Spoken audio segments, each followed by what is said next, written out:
Mr. Chairman, thank you very much. Mr. Spellmeyer, I'm going to start with you.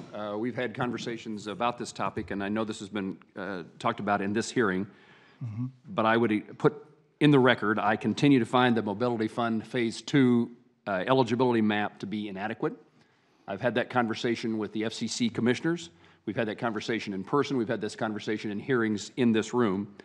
I've heard the continued complaints from my carriers in Kansas and organizations like the Kansas Farm Bureau who are out trying to do tests to provide the information in the appeal process. And I've indicated this before, and I would say it again.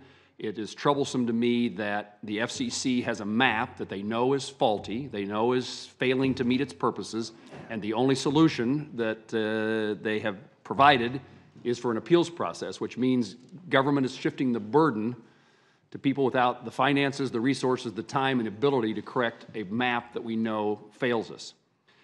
I would compliment the FCC. They've taken several steps at our request, at others' request, to make this process different, a different amount of time, and to give more people the opportunity to participate in the appeal. But really what we need, you talk about a model in your testimony. How do we refine the model so that this is not about people out testing? It's not about people trying to figure out how they get to a point in Kansas in which they can take this reading to demonstrate the map is failing. What's the model that can be used? So originally, Senator Moran, the industry got together and agreed on a set of parameters that would be used for this one-time data collection.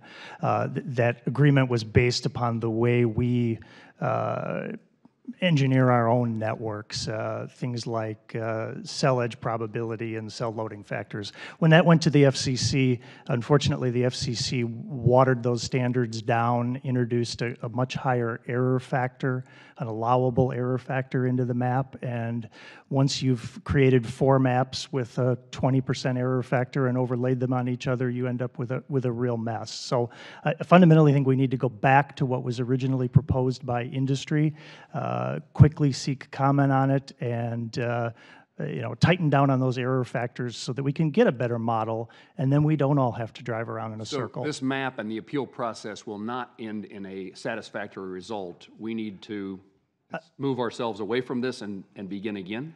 I don't see any way that it will end in a satisfactory process. We've spent, as I said earlier, $2 million. We've covered 3% of our footprint. Everywhere we go, we're finding a 30, 40, 45% error rate in the areas that we're looking at. The maps just are nowhere near accurate, and many of you know it if you look at your states and you see in some instances an entire state has been deemed covered when you know it's not, and in other places the states are partially covered, but everybody I talk to in both houses of Congress, all the members of Congress that drive around all the time, they all know they're just terrible. And we can't lock it in for 10 more years that way and say, nah, Kansas is done, come back to us in 2030 and we'll revisit it then. Or the tribal areas in Washington are done, so come see us in 2031. Thank you very much. Mr. Law, I do support the short-term funding. Let me tell you that every Kansan has been to Wall, South Dakota. Thank you. It's part of our growing up experience. While I support the short-term funding of the FCC agreed to provide in the USF high-cost program for rate of return carriers earlier this year to mitigate the consequences of the budget control mechanism, I continue to urge the FCC that a sufficient and predictable funding for this program is critical to connecting our rural communities to high-speed broadband. I assume you agree. And I assume that this lack of certainty creates consequences in your decision-making process for deployment. Thank you, Senator. Thank you for your support of the controller working with the budget aspects.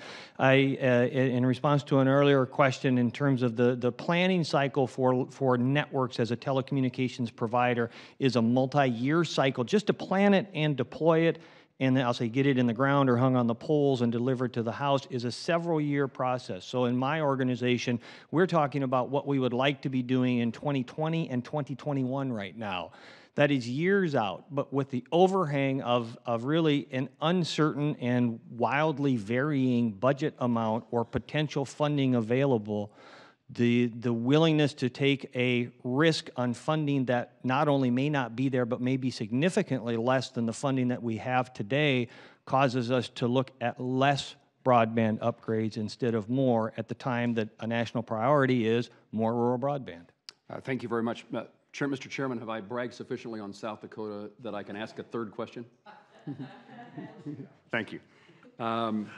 It is the Thunes that brought us and our daughters to Wall, South Dakota, and it was my parents who took us to Wall, South Dakota as kids. Every middle-class Kansan has to see Pikes Peak, followed by Mount Rushmore and the Badlands. Thank you for your hospitality.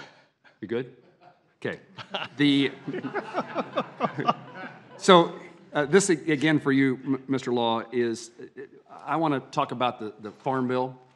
In June, the Senate passed its version of the Farm Bill that included protections that we encouraged and insisted be included to prevent federal subsidies administered by the Rural Utility Services from overbuilding, to overbuild on top of existing telecommunications infrastructure.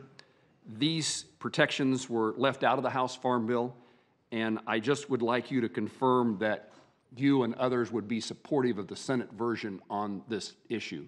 Thank you, Senator. Strongly supportive would be an accurate reflection of the Senate provision as it relates to the necessary items in place to prevent overbuilding areas where perhaps it is a struggle to support one network and take the focus off trying to figure out how do you get more networks into an area that can't support one network without federal assistance. Thank you. Thank you for both your answers. Thank you, Mr. Chairman.